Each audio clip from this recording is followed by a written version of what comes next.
Welcome to Colombia! Hello, travelers from all around the world.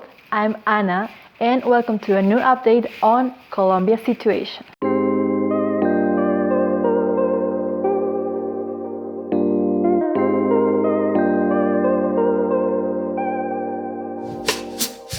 You've already heard about all the regulations and measures that the national government has taken to control international travel.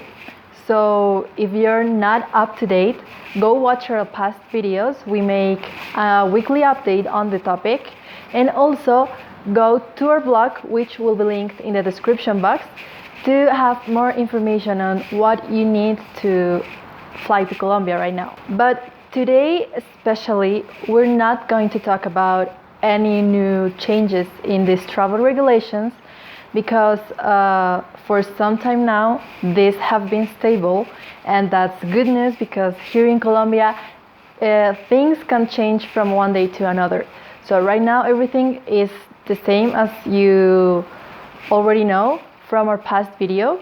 But what we're going to talk about in this video is what is happening in Colombia regarding the climate and also tourism. At the beginning of the month, there was this hurricane called Eta, or ETA, and it was coming to the west of the Caribbean with winds up to 195 kilometers per hour.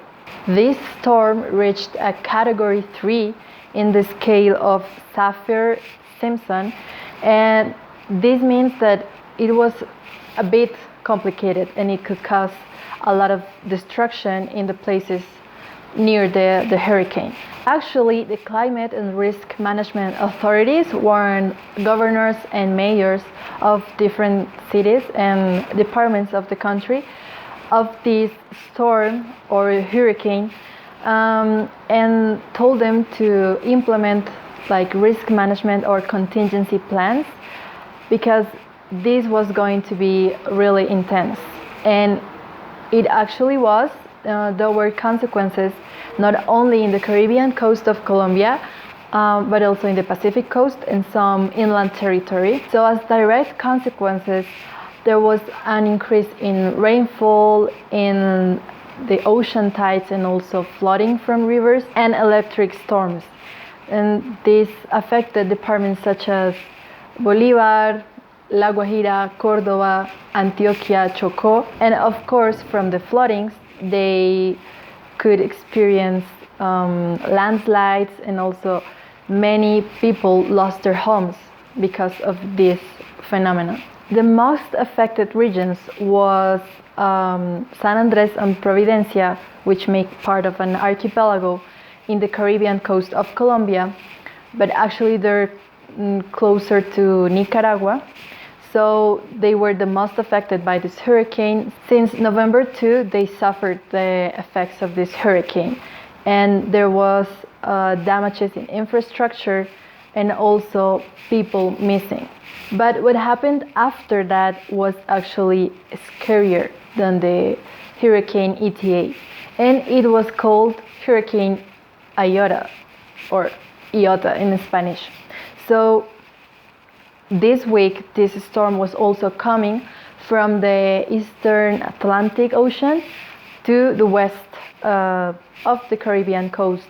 So it was directed to Central America, but also it became closer to Venezuela and the north coast of Colombia. So when it reached Venezuela and the northern coast of Colombia, it went from a tropical storm to a category 2 hurricane, producing intense rainfall in several regions of these countries. So this happened when it arrived to the continent, but when it continued its path and also reached open sea, it became actually more intense and reached a category 5 hurricane, which is the most intense and dangerous level of a hurricane.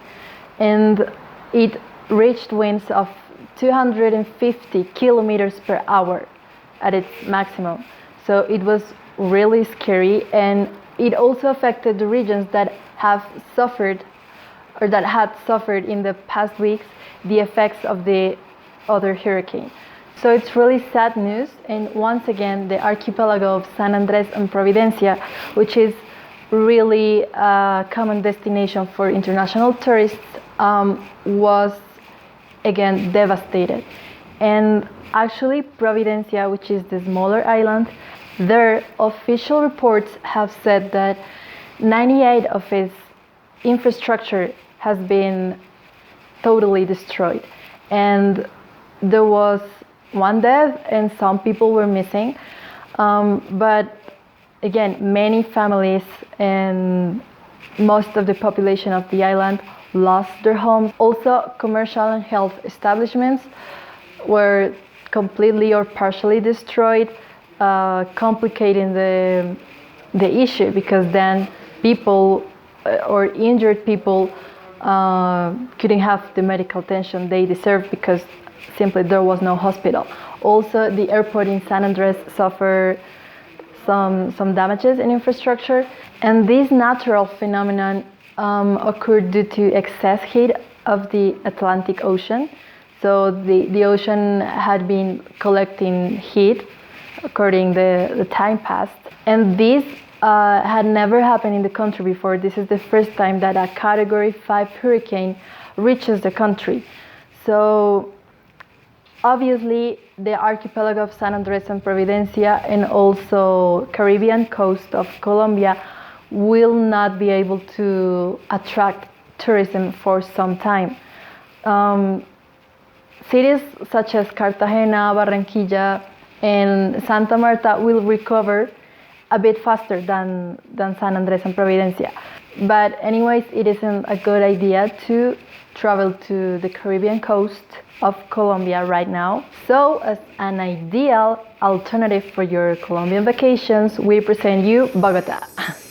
The capital of the country is actually coming back to normal. Of course, as I've said in other videos, there are some restrictions applied to restaurants, shops, malls, and open and public activities. But you can find a wide range of activities here for all the tastes. There is a lot of history, there is a lot of architecture, culture. So you will spend incredible days here, and you will have an unforgettable experience in Bogota and also the surrounding regions and towns of Bogota. So that's it. This video had really sad news for Colombians and also foreigners who want to come here, but there are many ways to help. You can find on the internet some ways to donate or help the current situation, and also there are different options to have your Christmas holidays in Colombia. So that was it for this video. Remember to give us a like, to subscribe to our channel, to leave your comments in the comment section, and we hope to see you soon back in our channel, or even better, here in Colombia. Bye.